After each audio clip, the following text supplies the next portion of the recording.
enviar o vosso Espírito, e tudo será criado, e renovareis a face da terra. Oremos. Deus que instruís os corações dos nossos fiéis, com a luz do Espírito Santo, fazei que apreciemos eternamente todas as coisas, segundo o mesmo Espírito, e gozemos sempre da sua consolação, por Cristo, Senhor nosso. Amém. Graças e louvores tenha todo momento. Graças e louvores tenha todo momento. Graças e louvores tenha todo momento. Santa Teresinha do Menino Jesus, em nome do Pai, do Filho e do Espírito Santo. Amém.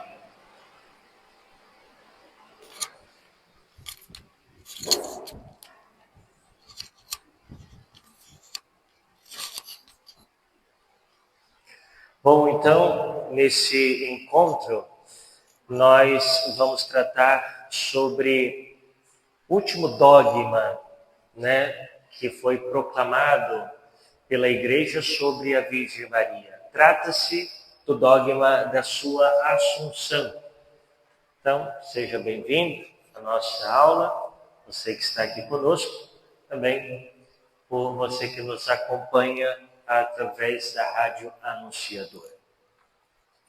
Bom, então vamos iniciar a nossa aula. Como nós sabemos, esse dogma foi o último dogma proclamado pela Igreja.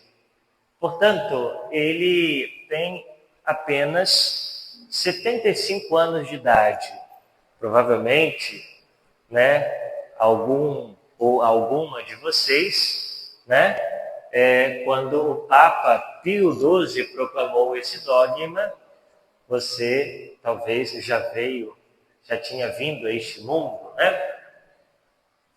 E o nome da bula que o Papa Pio XII, então, escreve para proclamar esse dogma chama-se Munificensissimus Deus, em 1º de novembro de 1950.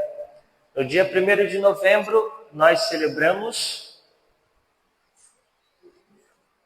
Todos os Santos, Então, no dia de Todos os Santos, o Papa, então, proclama esse dogma.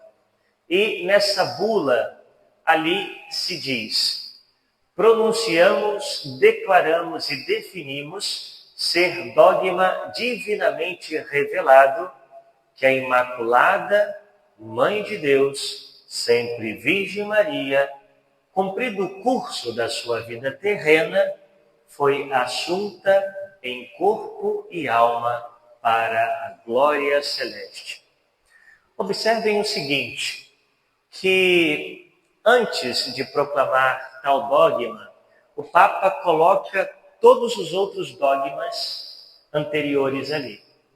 Não sei se vocês perceberam, mas ali diz: pronunciamos, declaramos e definimos ser dogma divinamente revelado que a Imaculada, primeiro dogma, Mãe de Deus, segundo dogma, sempre Virgem Maria, terceiro dogma, cumprido o curso da sua vida terrena, foi assunta em corpo e alma para a glória celeste. Quarto dogma. Então, ao proclamar o quarto dogma, na bula que ele promulga, então, esse dogma, ele traz ali os 4 dogmas. Mas veja, é curioso observarmos uma outra coisa. O Papa diz, cumprido o curso da sua vida terrena. O Papa não diz quando ela morreu ou quando ela dormiu. Não, ele fala, quando se cumpre o curso da sua vida terrena. O Papa deixa a questão em aberto, né? Se não se diz que Nossa Senhora morreu, como dizem os latinos, os teólogos latinos, nem se diz também que houve uma dormição, que é o que defende os orientais, né? Os teólogos orientais. Ou seja, o que o Papa quis focar é que a Virgem Maria, ao terminar o tempo da sua vida, ela não sofreu de modo algum a corrupção do corpo, né? O que nós chamamos de corrupção cadavérica, né? Sabe o que é corrupção cadavérica? É o que vai acontecer quando jogar a gente lá debaixo da terra, né? Passou uns 10 dias, não tem quase nada mais, né? Só fica os ossinhos lá, cabelo também, mas eu que não tenho muito, já não vai ficar muita coisa, né? Então, ou seja, o corpo dela não sofre essa corrupção cadavérica, né? A Assunção produz-se por virtude de Deus. Então, mais uma coisa para a gente ter atenção. Então, essa Assunção de Maria aconteceu por força de Deus, né? Ela foi assunta, né? A colocação, ela está de forma passiva, ou seja, ela foi assunta. Isso significa que Deus a elevou, né? Deus elevou o seu corpo e a sua alma aos céus. Diferente de quando nós falamos sobre Jesus. Jesus, ele morreu, permaneceu 3 dias no sepulcro e ressuscitou. Depois de 40 dias, ele ascendeu aos céus, subiu aos céus, né? Então, a forma já não é passiva, mas ativa. Ele ascendeu aos céus, isto é, ele sobe aos céus por virtude divina, mas sendo que ele é Deus. Portanto, ele sobe aos céus pela força divina que há nele. Então, primeira coisa, a Assunção produz-se por virtude de Deus, né? Ela não sobe aos céus pelas forças dela, mas pela força divina, né? O dogma significa que para a Virgem Maria não se adia até o fim dos tempos a glorificação do seu corpo, como sucederá com os outros fiéis, e que o seu corpo não sofreu decomposição cadavérica. Esse nome é engraçado. Bom, então veja,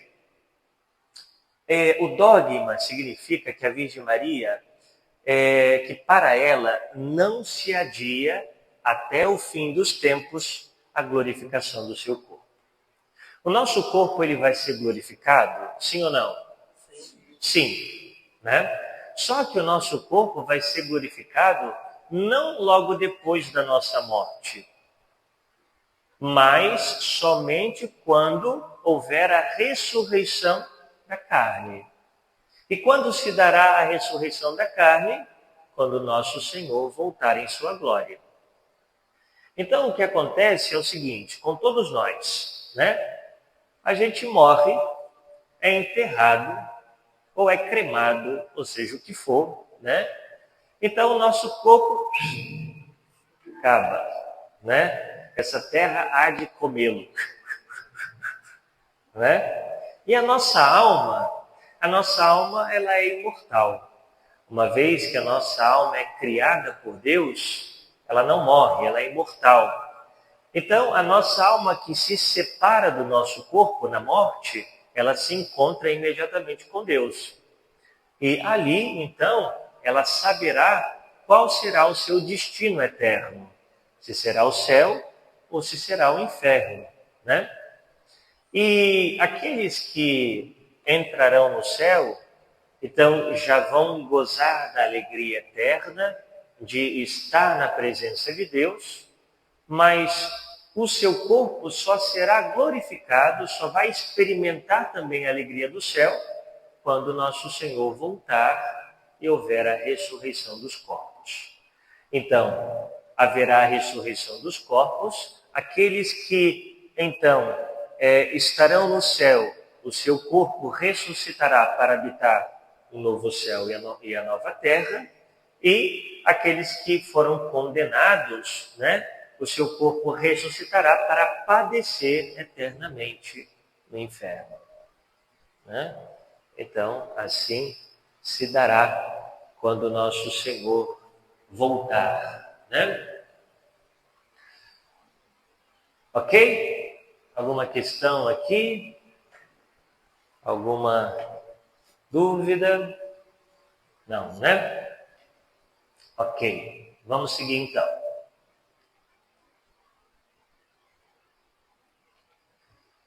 Bom, a questão que eu já havia dito, então aparece aqui agora, já não vou comentar muita coisa.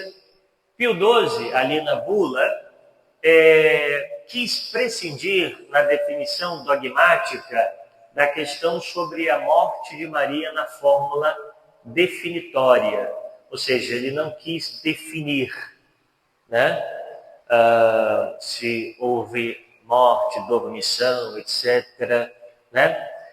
Mas, como não há definição, então não é errado dizer que Maria morreu, tá bom? Não é errado dizer que Maria morreu, né?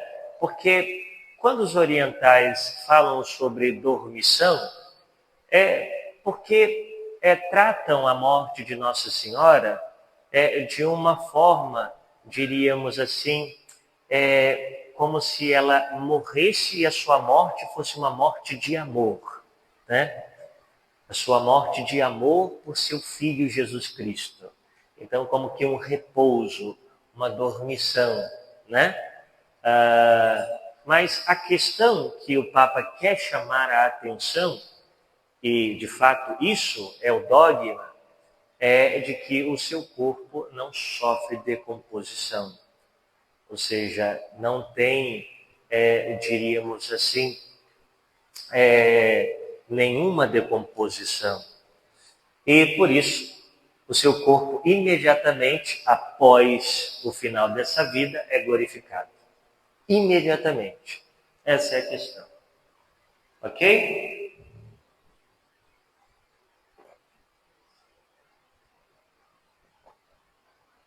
Bom, muitos padres da igreja apresentam a morte de Maria como um ato de amor, como eu dizia, né? Que a levou até o seu divino Filho para compartilhar com ele a vida imortal, né? Então, uma forma de ver a morte da Virgem Maria num formato bem espiritual, né? Ou seja, ela é um ato de amor por seu filho, né? Então ela repousa e sobe aos céus, né?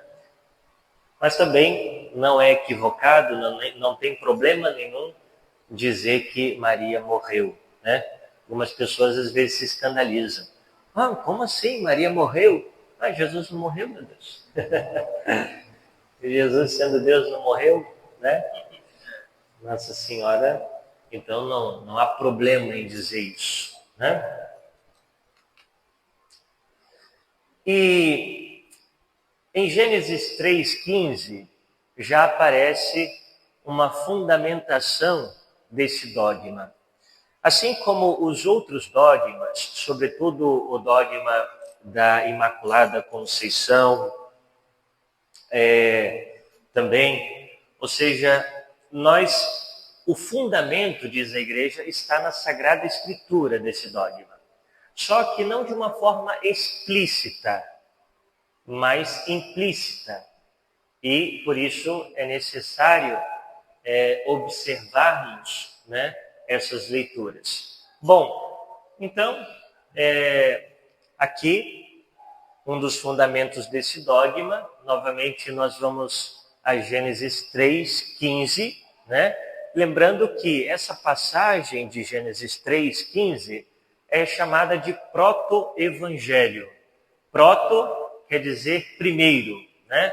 Ou seja, é o primeiro anúncio do evangelho que está contido ali em Gênesis 3:15. Né? Ali então se diz: eu porei inimizade entre ti e a mulher. Cristo, o novo Adão, obtém o triunfo definitivo sobre a antiga serpente, associado intimamente à nova Eva.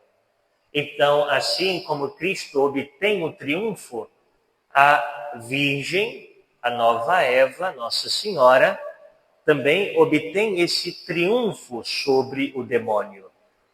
E o triunfo de nosso Senhor Jesus, ele é triplo, né?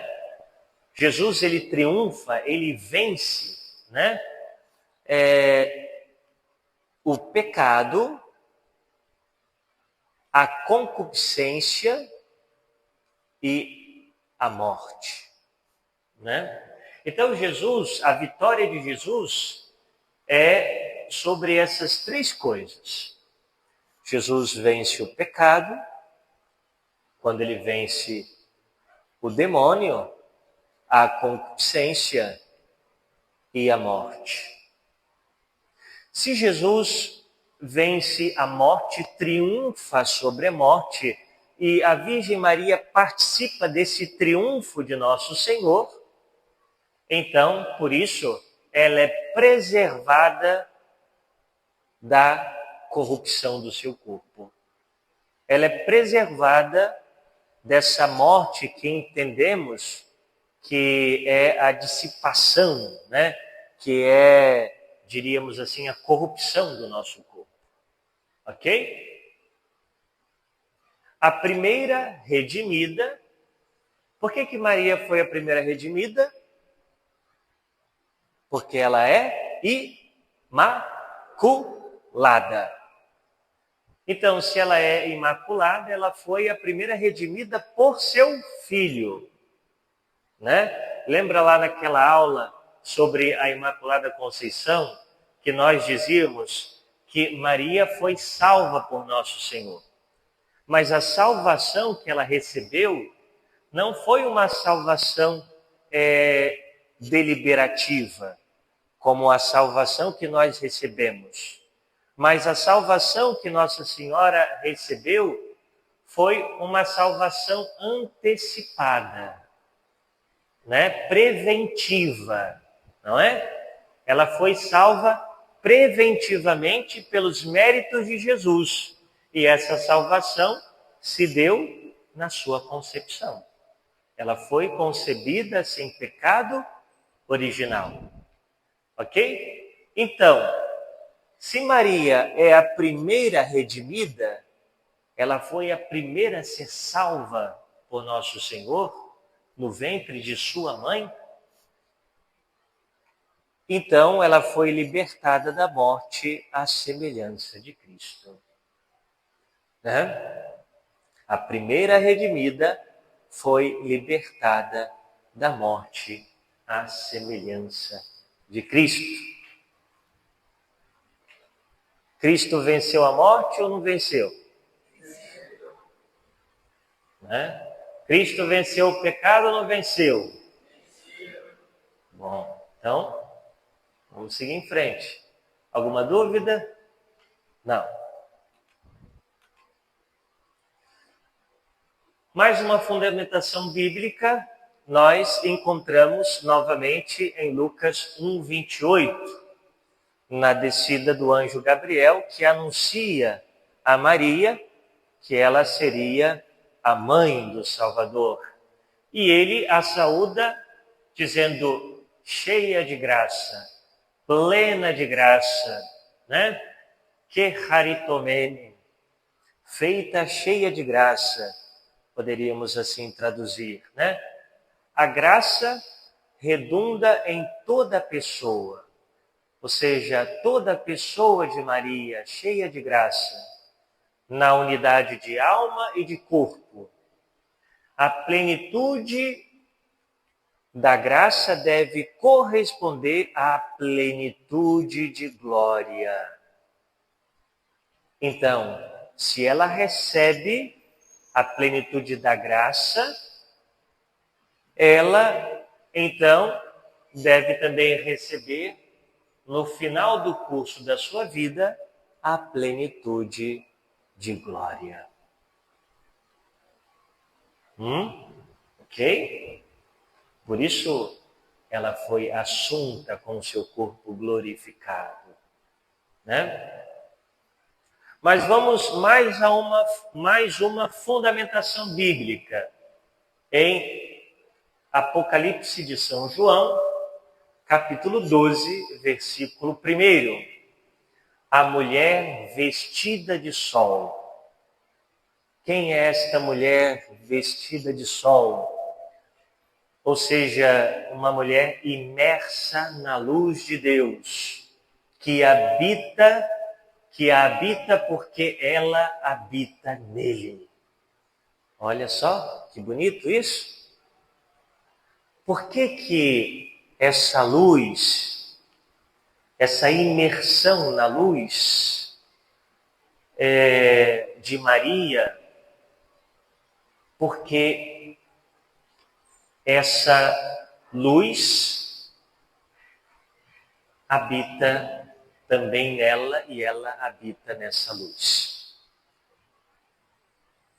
Veja, a lua, ela tem luz própria? Não tem, né? A lua, ela fica iluminada por causa do sol. Quem a ilumina é o sol. A Virgem Maria, ela está imersa na luz de Deus. A luz que ela tem não é dela, é de Deus. Por isso, ela é como a lua. A lua que é iluminada pelo sol, que é nosso Senhor Jesus, né? Que faz com que Maria brilhe, esteja imersa na luz, né? Os céus e a terra fundiram-se debaixo dos pés, a lua, ali ó, a lua, como sinal de que o efêmero, o mortal, aquilo que é passageiro, foi superado. E que a transitoriedade das coisas foi convertida em existência perdurável. Ou seja, ela está com os pés na lua, porque ela ultrapassou aquilo que é passageiro, efêmero, aquilo que é mortal, né? Por isso a imagem da Senhora que tem a lua debaixo dos teus pés, né? E a constelação que a coroa significa salvação.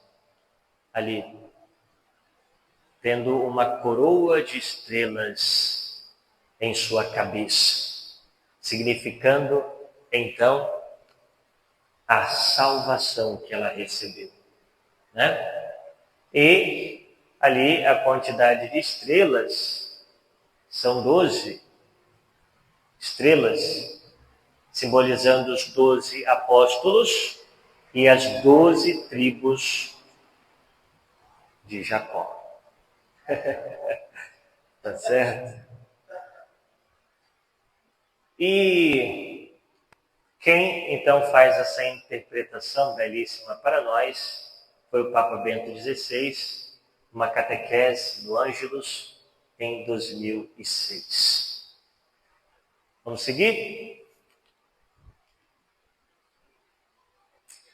Bom, como Cristo ressuscitou de entre os mortos com seu corpo glorioso e subiu ao céu, assim também a Virgem Santíssima, a ele associada plenamente, foi elevada à glória celestial com toda a sua pessoa. Então, se Cristo ressuscitou dentre os mortos, com o seu corpo glorioso subiu ao céu, assim também Nossa Senhora, que está associada diretamente ao seu Filho, foi também elevada à glória celestial com toda a sua pessoa, né? Aqui nós vemos o estreitamento de Maria com o seu Filho Jesus, né? Portanto, também nisso a mãe seguiu mais de perto o seu Filho e nos precedeu a todos nós. Mais uma vez nos ensina o Papa Bento XVI, agora em 2005, numa das suas catequeses, né?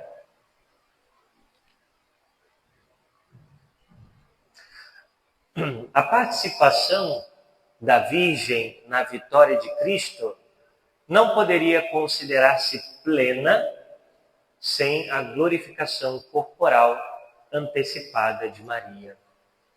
Então, se a sua participação na redenção que Jesus conquista para toda a humanidade foi plena em Maria, então ela também deveria receber essa glorificação que ela recebeu. A maternidade divina que fez do corpo de Maria a moradia imaculada do Senhor, funda o seu destino glorioso. Diz São João Paulo II, também numa catequese, em 1997. Né? Então, veja, se a morada de Jesus em Maria era uma morada imaculada, pura, né? Que é o ventre de Nossa Senhora, e isso é o fundamento, ou seja, funda também o destino glorioso de Maria, né?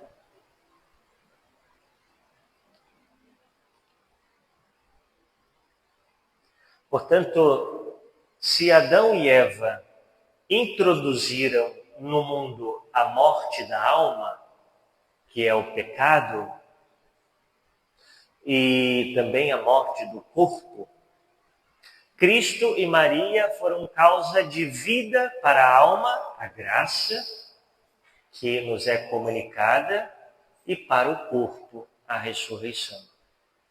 Então, os nossos primeiros pais, com o primeiro pecado, traz para a humanidade a morte da alma e do corpo.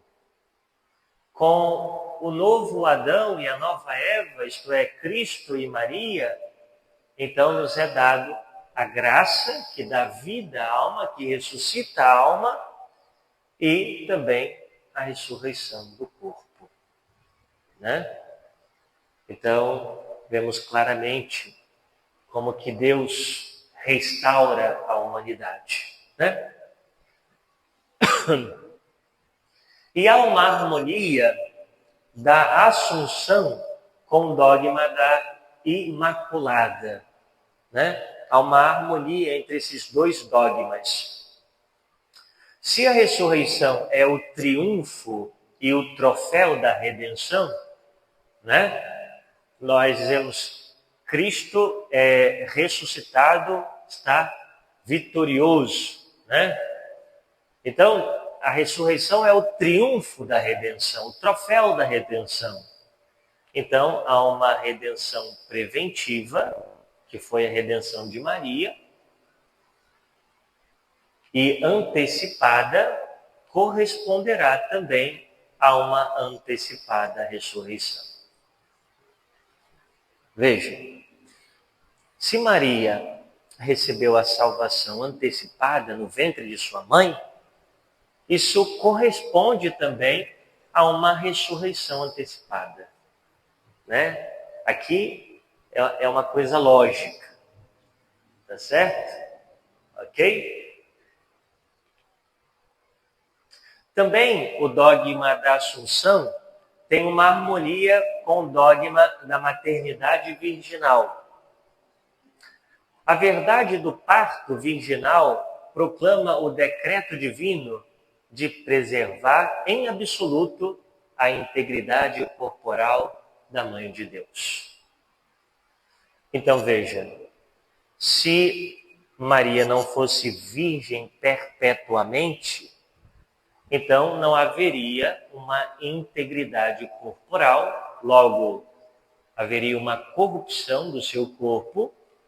Então isso significa que ela não poderia receber, essa glória antecipada, né? Então, por isso, a maternidade virginal está em harmonia com a Assunção, né? Porque nem no parto o seu corpo sofreu uma corrupção, nem no parto, né?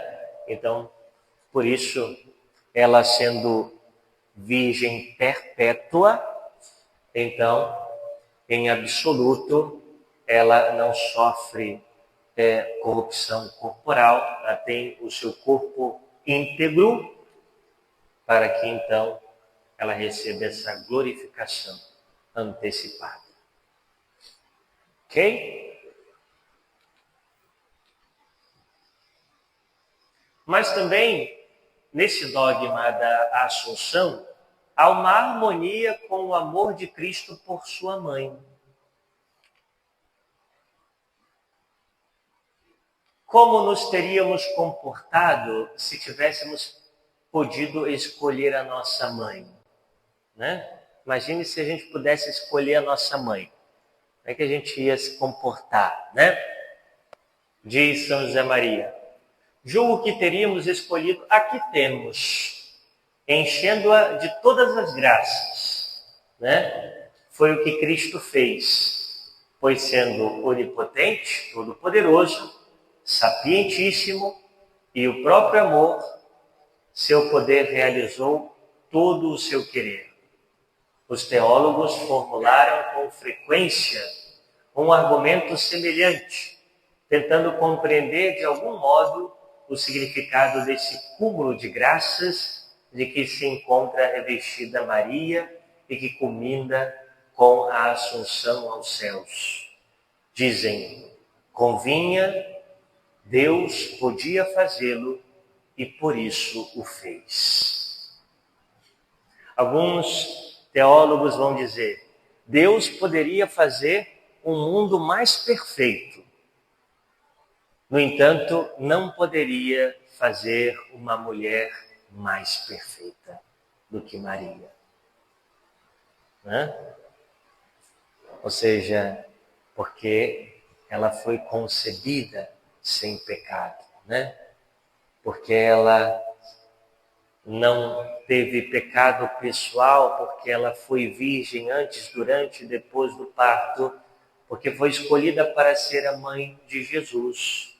E por isso, ao final da vida, foi assunta aos céus.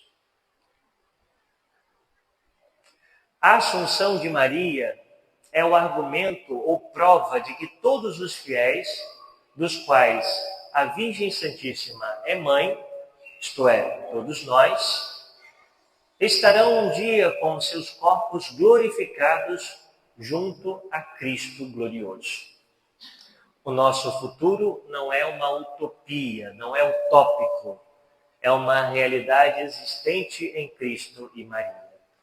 Então veja, se nós celebramos a Assunção de Maria, a glorificação de Maria, do seu corpo, ela sendo criatura, isso revela que nós também um dia vamos receber essa glorificação, né? Ou seja, essa realidade existente em Jesus e Maria, em Deus, na sua criatura, né? Contemplando Maria Assunta, o cristão aprende a descobrir o valor do seu próprio corpo e a custodiá-lo como templo de Deus, à espera da ressurreição e glorificação da vida eterna bem-aventurado. Veja, meus irmãos, isso revela na Assunção de Nossa Senhora que o nosso corpo ele tem um grande valor, porque esse nosso corpo vai ressuscitar.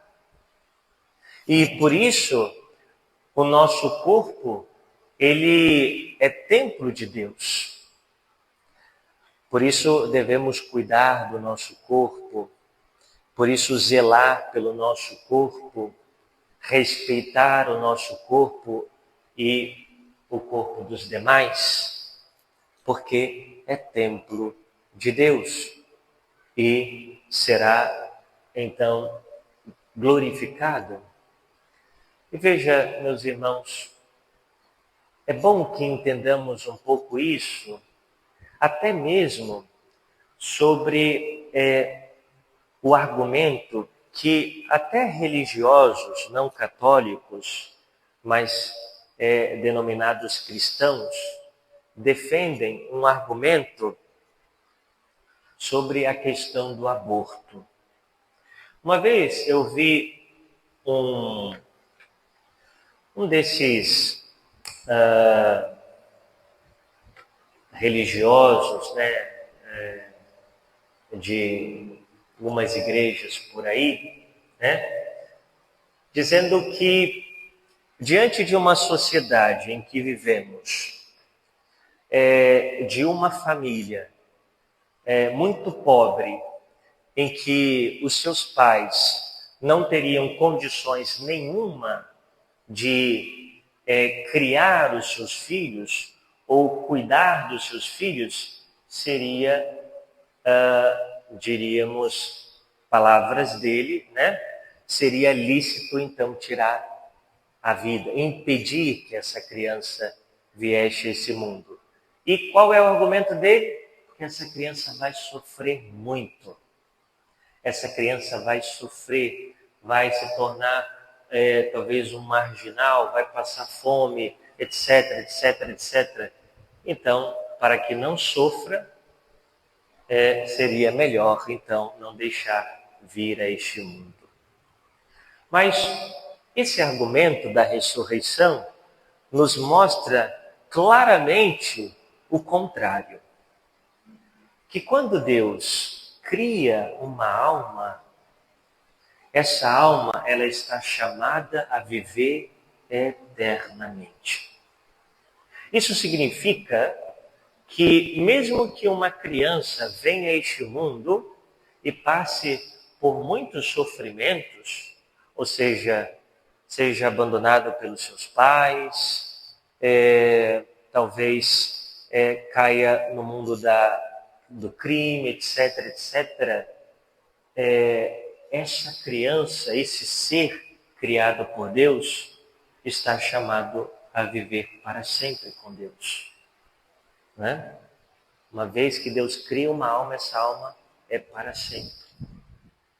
Então, a questão que ele defendia, olha, entre existir e não existir, é melhor não existir para não sofrer. Mas existir, isto é, quando Deus insufla a criação de uma nova alma, essa alma viverá para sempre. Aquele que não existe, que não é criado, não é nada, mas aquele que é criado viverá para sempre. Entendem como que é um argumento materialista, meramente materialista? Bom, meus irmãos, então é isso. Encerramos aqui essa nossa aula sobre a Assunção da Virgem Maria, Então, se tiver alguma pergunta, alguma questão, sim.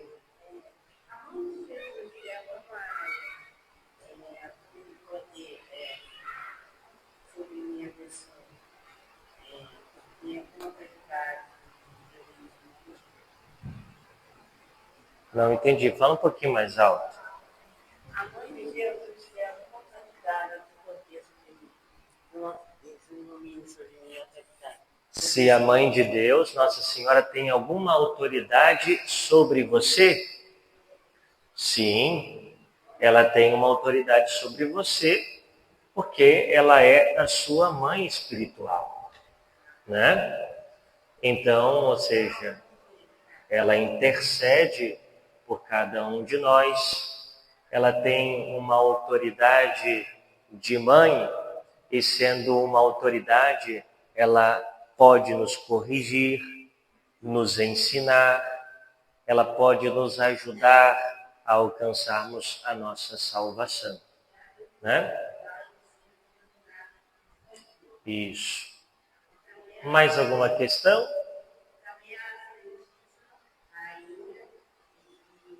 Não? Algo mais?